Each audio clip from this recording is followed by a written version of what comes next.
In the twilight hours between the dot-com boom and the war on terror, a small startup in Palo Alto was fighting battles that would reshape the future of internet commerce. This is the story of PayPal. Not just a company, but a launchpad that would forge some of Silicon Valley's most influential figures and prove that even in the ashes of the greatest financial bubble in history, revolutionary ideas could survive. When PayPal's online payment service emerged, it set in motion a series of events that would pit talented entrepreneurs, revolutionary technology, and a bold vision for global currency change against one of the fiercest series of challenges ever faced by a Silicon Valley startup. At stake was more than just one company's survival. The dot-com crash of 2000 had left the technology sector in ruins, with billions of dollars vaporized and thousands of startups shuttered. Yet from this wreckage would emerge not just a successful business, but what would later be called the PayPal Mafia, a network of entrepreneurs who would go on to create or invest in some of the most transformative companies of the 21st century: Tesla, SpaceX, LinkedIn, YouTube, Yelp, and eventually a social network simply called X. This is how it all began. Part 1. Online Auctions.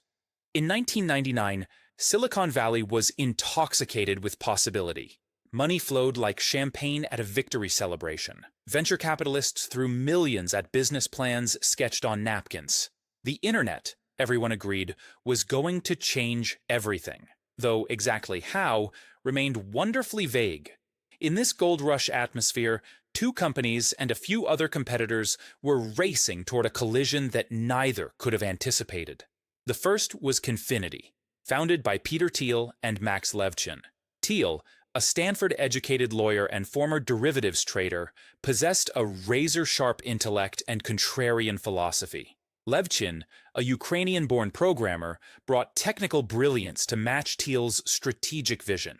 Confinity initially built software to beam money between Palm Pilots, the smartphones of the era, but they soon discovered that anyone with an email and credit card could use their service, expanding their potential market from a few million Palm owners to all internet users. They called their payment service PayPal. The second company was X.com.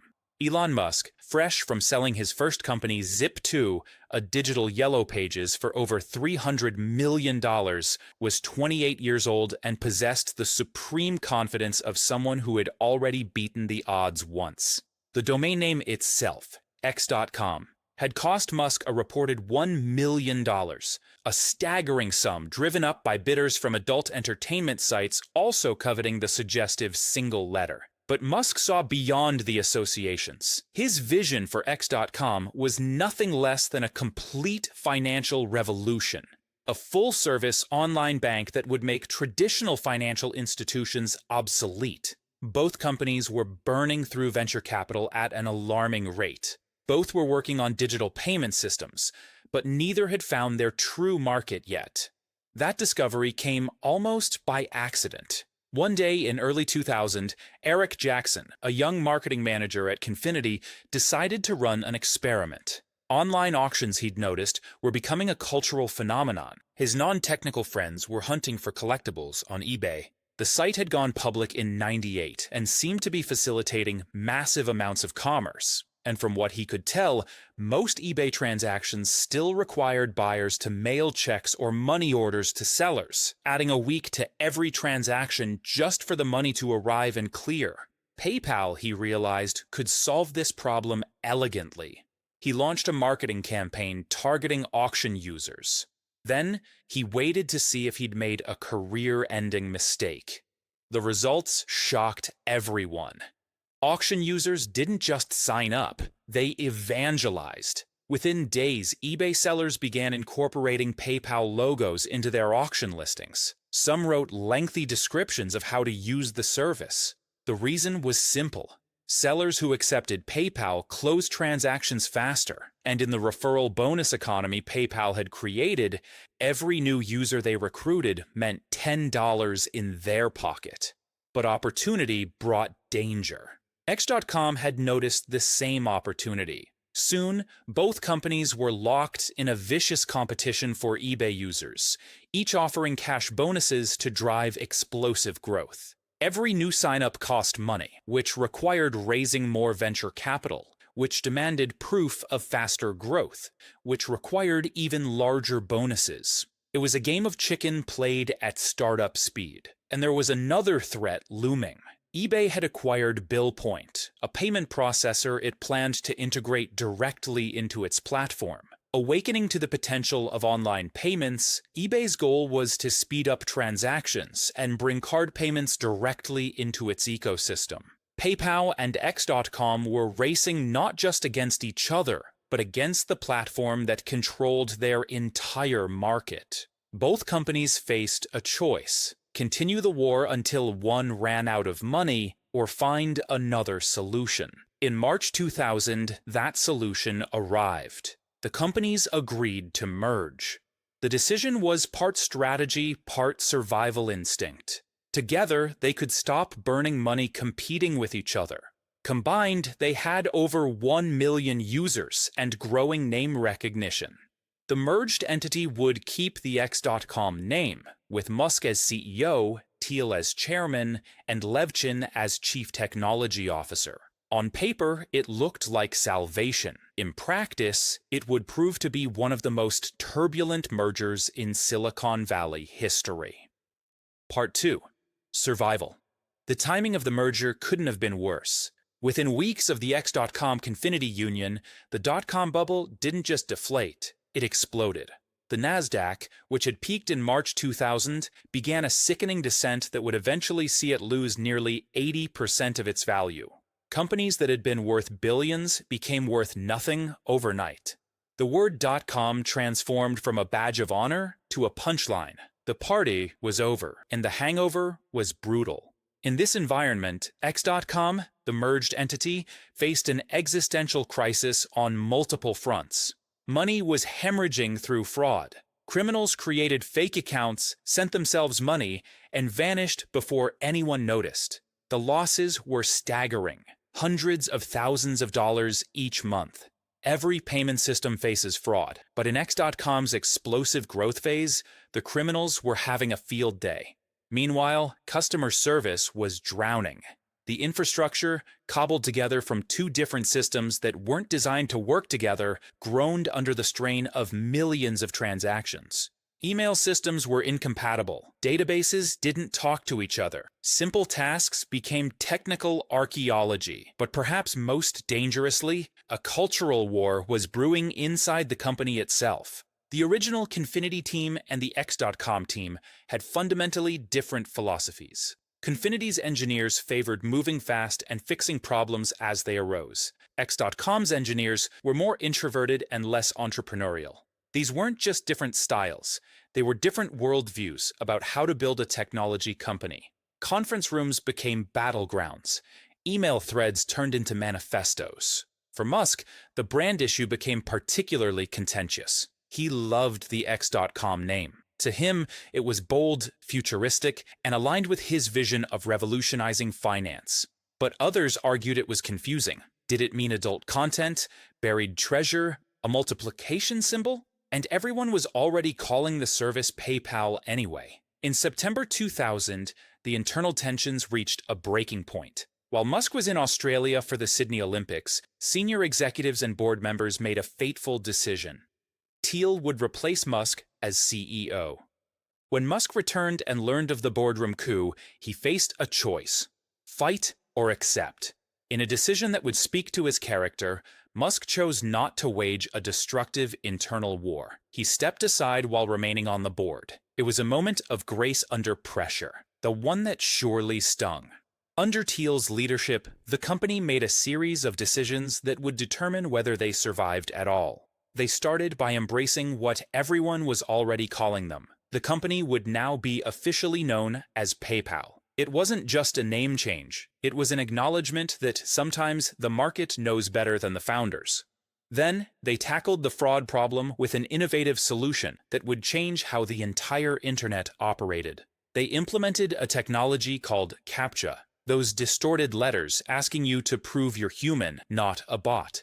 PayPal was among the first major companies to deploy this technology successfully in a business context, using it to stop criminals from creating thousands of fake accounts with automated scripts. They also made the brutal calculations necessary for survival. Bonuses were cut, features were delayed. The focus narrowed to one thing: becoming profitable before the money ran out. And perhaps most critically, they had to navigate the eBay situation. eBay had been PayPal's greatest opportunity. It was also becoming its greatest threat. The auction giant escalated its efforts to promote BillPoint, integrating its payment service more deeply into the platform. Preferences on the Sell Your Item page favored BillPoint over PayPal. Free listing days promoted it exclusively. The message was becoming clear.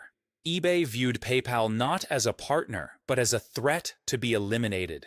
The pressure was immense. Startups in Silicon Valley were dying. Venture capital had dried up completely. PayPal's runway was shrinking daily, and eBay held the power to shut off their primary source of new users at any moment. Part 3. Going public and the final battle. In 2001, PayPal had done what almost no other internet company could claim. It was profitable. They had 40 million users and were processing billions of dollars annually. They had survived when nearly everyone else had perished. But survival brought new threats. eBay's strategy had shifted from competition to elimination. The auction giant began burying PayPal in its interface, removing it from recommended payment options, adding extra steps for users who wanted to pay with it, and promoting BillPoint with pop-ups and banners. Simultaneously, PayPal faced regulatory pressure. The concept of online finance was at the time brand new, and lawsuits piled up. The company that had survived the dot-com crash now faced death by 1,000 cuts from lawyers and bureaucrats. The board decided it was time to pursue an initial public offering. An IPO meant selling shares to the public and potentially raising $80 million to fight competitors and survive whatever came next. Then, on September 11th, terrorists attacked New York and Washington. The stock market crashed. September 2001 became the first month in 26 years without a single IPO. The idea of a tech IPO seemed insane. 17 days later, on September 28th, PayPal filed for its IPO anyway. Thiel and the board decided not to panic. The IPO process would take months, long enough for markets to stabilize. They would stick to their strategy. But before PayPal could complete its offering, eBay made a private acquisition offer. The details weren't disclosed publicly, but it represented a safer path than the uncertain IPO market. Thiel spent a weekend deliberating. The board was split. Some saw the eBay offer as validation, proof they built something valuable enough that even their enemy wanted to own it. Others saw it as surrender, selling out before they'd proven what PayPal could become. Elon Musk, who had since repaired his relationship with Thiel, told him to roll the dice and go for the IPO. Independence, Musk argued, was worth the risk. In the end, the board decided to forego eBay's offer. While less risky, accepting would have forfeited their independence before seeing if the public market would embrace PayPal. On February 15, 2002, PayPal stock opened at $13 per share and closed at $20.44, a 57% gain. The company raised $70 million. Most importantly, they were the first internet company to successfully go public after September 11th, proving that tech IPOs were possible again. But the IPO didn't solve PayPal's fundamental problem. eBay still controlled the platform where most of its business happened. Over the summer of 2002, the conflict intensified. eBay pushed BillPoint harder. PayPal fought back. Neither side was winning cleanly, but both were spending enormous resources on the battle. Eventually, both companies reached the same conclusion. The war was too costly to continue. eBay approached PayPal's board with an offer: $1.5 billion in stock.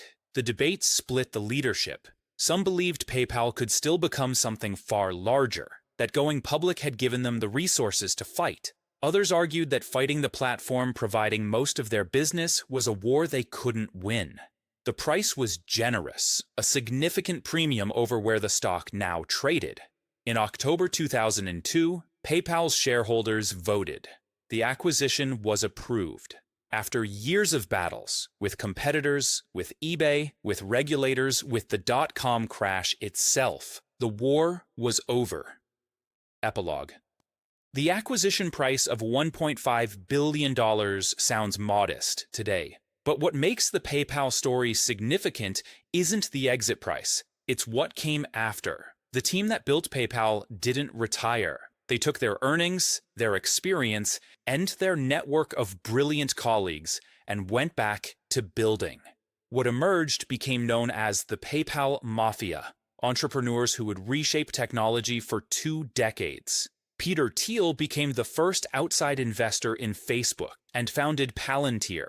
Elon Musk made bets everyone said would fail. Tesla, when electric vehicles seemed dead. SpaceX, when private space companies seemed fantasy. He would eventually spend $44 billion to acquire Twitter and rebrand it as X, repurposing the domain that started his online payments journey in 1999.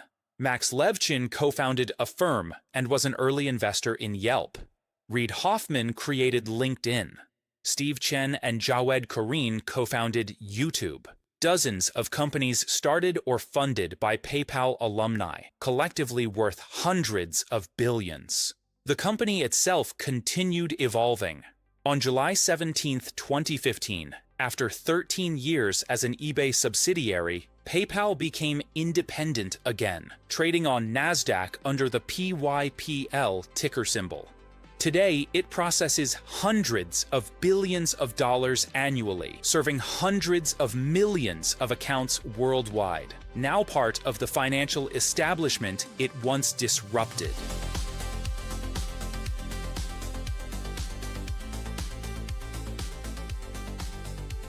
This was The PayPal Wars by Eric Jackson, first published in 2004. Thank you for listening.